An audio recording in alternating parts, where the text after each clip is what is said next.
how do I create a custom seed sheet on the website? That's super easy. Our website is very easy to use. We have about 100 different plants to pick and choose from, so you can make almost any garden that you want.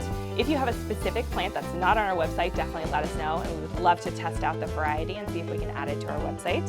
But we have two popular sizes of our seed sheets. We've got our container size garden, which is a 12-inch round garden, and we've got a 4-foot by 8-foot garden that is the most popular raised bed size garden.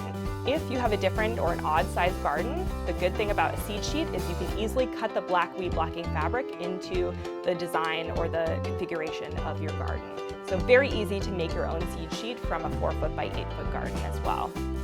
Using the algorithm on our website, you can pick and choose from, like I said, about 100 different seed types. And the algorithm lets you move around the rows, and so you can position the plants exactly how you want them. And our system will actually guide you to ensure that the plants are placed in the correct rows to ensure that they thrive, because you would not want 10 tomato plants in a row. That would be complete chaos. So our algorithm is really easy to use. Check out our website, seedsheets.com, and you can build your very own custom seed sheet at home. And we'll build it right here in Vermont and ship it out to you right away.